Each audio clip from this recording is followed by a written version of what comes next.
होगे जब जो लोग आपके साथ में दौड़ रहे हैं। तो चलिए आज के प्यारे से सेशन को शुरू करते हैं। और एक तरफ से हमारे प्यारे बच्चों ने फायर इमोजी भेज दी है, तो एक बार आग लगा देना सेशन में, ताकि मुझे पता चल जाए कि हाँ, ये क्लास हमारे बच्चे बहुत दिनों से वेट कर रहे थे और हमने आपसे वादा किया था कि भाई जल्द ही ये लेक्चर आएगा। शुरू करते हैं मेरे प्यारे बच्चों आज के सेशन को। शुरू करते हैं आज के प्यारे से सेशन को। तो सबसे पहले हम ये समझेंगे कि आखिर इस चैप्टर में हम लोगों को पढ़ना क्या क्या है, राइट। आखिर इस चैप्टर में क्या क्या पढ़ना है। तो बच्चों जरा ध्यान से देखो, तो हमारा पहला टॉपिक है ना, वो पहला टॉपिक है क्या, विद्युत आवेश और धारा। यहाँ से एक एमसीक्यू बन जाता है। फिर दूसरा टॉपिक है जिसका नाम है विभव और विभवांतर। फिर उसके बाद विद्युत प्रतिरोध और प्रतिरोध को प्रभावित करने वाले कारक। ये टॉपिक बहुत इंपॉर्टेंट है। आप ये सोचे कि रट के काम चल जाएगा, तो नहीं भाई, नहीं चल सकता।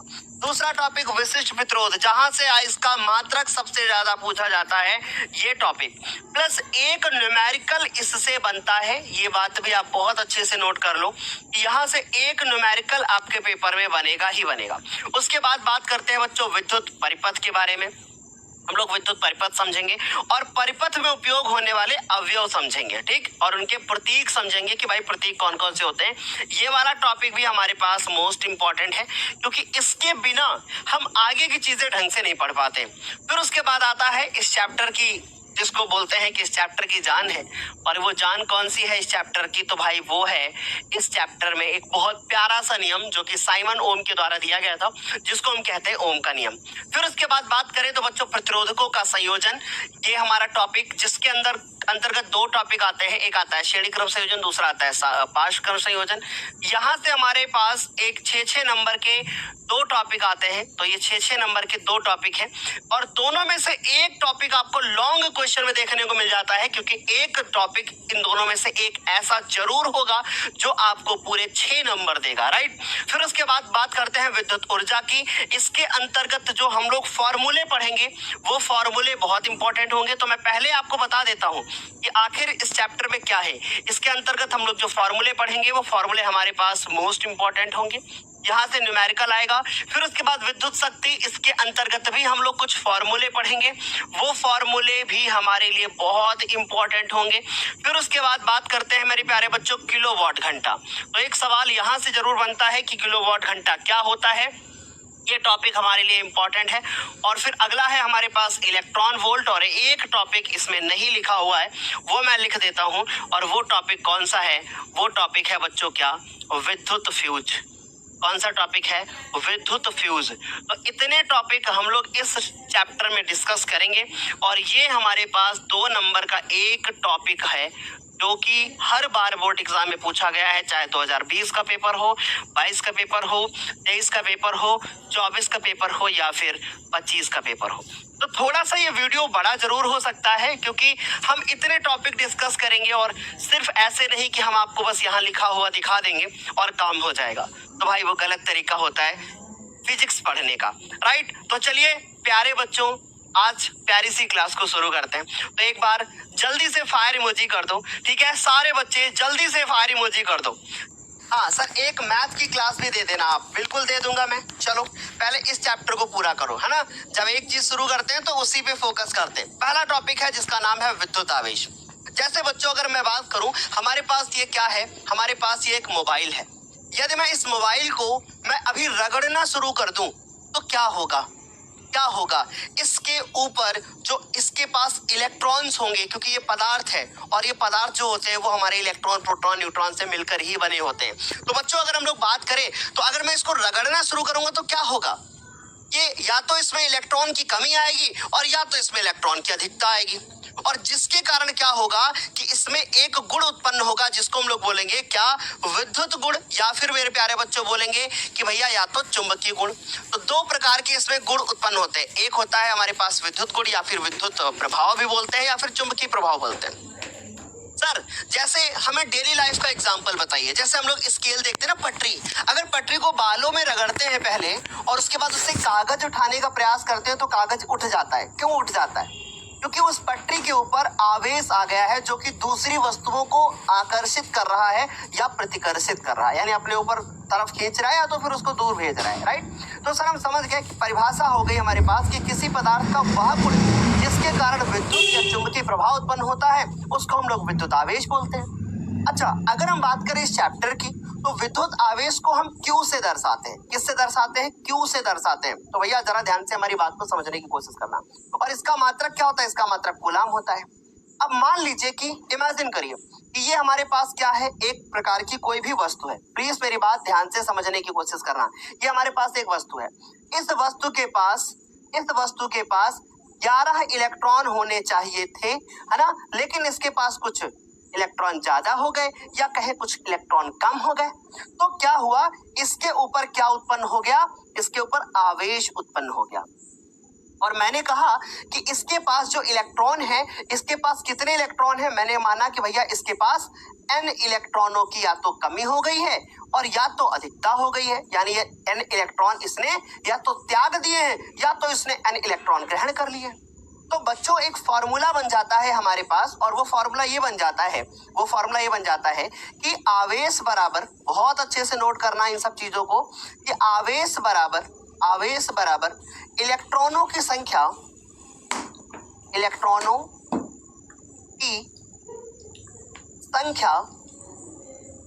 और हम गुणा कर देंगे किससे? हम गुणा किससे कर देंगे? इलेक्ट्रॉन पर आवेश। क्या किससे गुणा करेंगे बेटा? हम गुणा किससे करेंगे?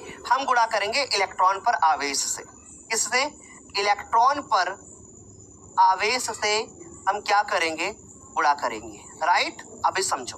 अब हम लोग बात करें कि भैया इलेक्ट्रॉनों की संख्या को हम n से लिखते हैं और इलेक्ट्रॉन पे आवेश को हम E से लिखते हैं। तो हमारे पास फॉर्मूला क्या हो गया? Q। यानी ये पहला फॉर्मूला इस चैप्टर का बन गया, और इस चैप्टर में बहुत सारे फॉर्मूले हैं। ठीक, तो ये हमारे पास Q बराबर क्या हो गया? Ne। Q is equal to कौन सा फॉर्मूला बन गया? Ne। जहां पे n क्या है? जहां पे n इलेक्ट्रॉनों की संख्या है, और E क्या है? E है इलेक्ट्रॉन पर आवेश। अब एक प्रश्न आता है पेपर में, और वो प्रश्न ये आता है, बहुत अच्छे से सुनना, वो प्रश्न हमारे पास ये आता है, नोट कर लीजिएगा, इसको नोट करिएगा कि सर ये जो E देख रहे हो आप, ये क्या है? ये क्या है? इलेक्ट्रॉन पर आवेश। और E का जो मान होता है वो होता है 1.6 गुणे 10 की घात -19, और ये होता है मेरे प्यारे बच्चों क्या? कूलाम। ठीक है, ये क्या हो जाता है? कूलाम। तो ये पॉइंट आप अच्छे से नोट कर लो कि इलेक्ट्रॉन पर आवेश इतना होता है। अब कभी कभी आपने एक चीज नोटिस की होगी कि जैसे कभी भी इलेक्ट्रॉन के ऊपर आवेश होगा तो कुछ लोगों ने क्या किया कि इसके आगे माइनस लगा दिया। तो उस माइनस का मतलब क्या होता है ना? ऐसा भी हो सकता है कि पता चला किताब में देखा यहाँ माइनस लगा हुआ है। तो हम इस बात को सर समझ पाएंगे कि इलेक्ट्रॉन पे आवेश तो इतना होता है, लेकिन इसकी जो प्रकृति होती है वो कैसी होती है? ऋणात्मक होती है, क्योंकि आवेश भी दो प्रकार का होता है। अभी उसको आगे पढ़ेंगे हम लोग। तो हम ये समझ गए कि इलेक्ट्रॉन पे आवेश इतना होता है, हमें इसके आगे माइनस लगाने की आवश्यकता नहीं है, और अगर हमने माइनस लगा भी दिया है तो इसका ये मतलब हुआ कि इसकी प्रकृति कैसी है? ऋणात्मक है। तो ये हो गया E बराबर इतना। अच्छे से इसको तैयार कर लेना।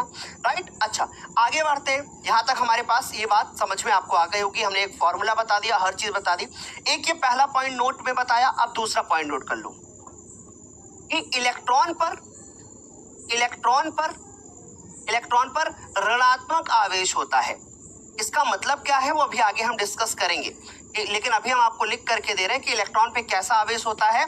इलेक्ट्रॉन पे ऋणात्मक आवेश होता है। यहाँ तक सारे बच्चों जो चैट मैनेजर हैं वो देख रहे होंगे आपके चैट। सर बच्चों को कोई इशू तो नहीं है सर? ठीक है, तो इलेक्ट्रॉन पे आवेश कैसा होता है? ऋणात्मक आवेश होता है। ये बात अच्छे से अपनी कॉपी पे नोट कर लेना। ठीक है, शेयर कर दो इस सेशन को भाई, आग लगा दो, शेयर कर दो इस सेशन को, तभी मजा आएगा बच्चों। राइट? चलो, तो यहां तक सारे बच्चों को क्लियर। अब एक क्वेश्चन है जो हमारे पेपर में बनता है, और क्वेश्चन क्या बनता है कि एक कूलाम आवेश को परिभाषित कर दो। और ये सवाल हमारे पेपर में कई बार पूछा गया है, चाहे 2020 का पेपर हो, चाहे 2022 का हो, चाहे 2023 का हो, ठीक है, चाहे 2025 का हो। और कितने नंबर का सवाल आता है पता आपको? सिर्फ 2 नंबर का। इतना नाइंसाफी। एक कूलाम आवेश। अच्छा ठीक है सर, मुझे पहले बताओ सर, एक का मतलब क्या होता है? एक का मतलब गिनती में एक। कूलाम का मतलब क्या है? कूलाम का मतलब आवेश का मात्रक। और आवेश क्या है? वो तो एक किसी भी चालक तार का गुण होता है। ठीक है सर, समझ गए।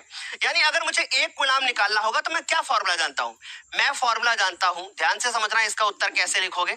इसका उत्तर कैसा लिखोगे? ऐसे लिखोगे क्या कि हम जानते हैं, क्या हम जानते हैं, समझते रहना मेरे प्यारे बच्चों, हम जानते हैं, क्या जानते हैं, हम जानते हैं Q इज इक्वल टू क्या होता है, NE होता है। Q इज इक्वल टू क्या होता है, NE होता है। ये बात हम बहुत अच्छे से जानते हैं और हमें ये बताना है कि एक कूलाम का मतलब क्या है। ठीक, ये बहुत अच्छे से समझना। ठीक, चलो देखो, तो हमने क्या कहा कि भाई Q की वैल्यू कितनी है 1, तो इसको हमने क्या लिख दिया, 1 लिख दिया।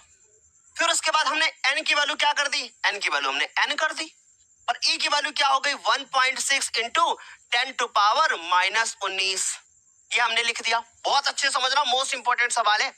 अब हम इसको कहां लेकर के आते हैं, नीचे लेकर के आते हैं। तो मेरे पास क्या होगा बताओ, अगर हम इसको नीचे लाएंगे तो मान लीजिए क्या हो गया, 1/1.6 गुणे 10 की घात कितना होगा, -19 हो जाएगा।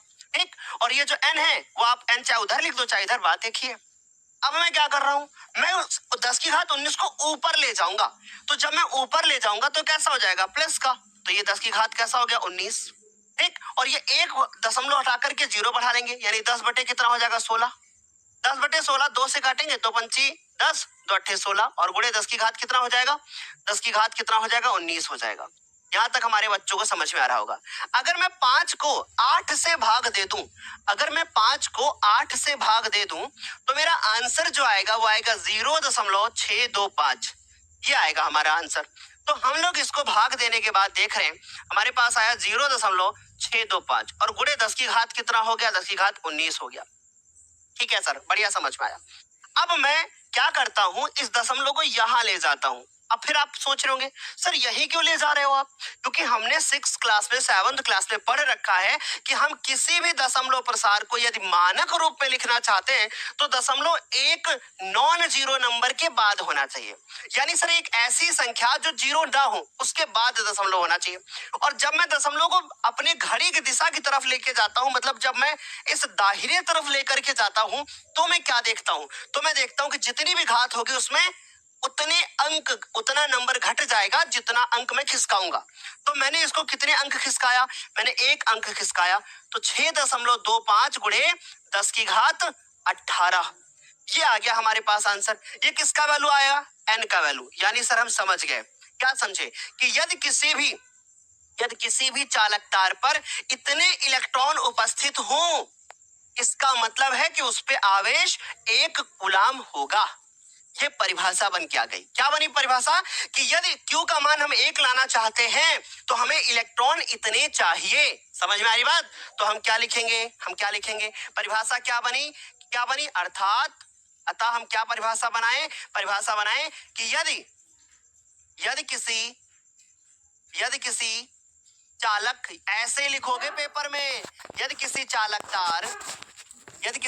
तार में 6.25 गुणे 10 की घात 18 इलेक्ट्रॉन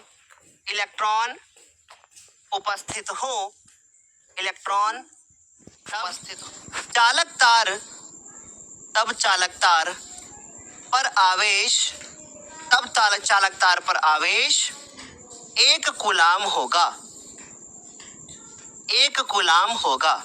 एक, अच्छा, एक तो ये सवाल यहां से कंफर्म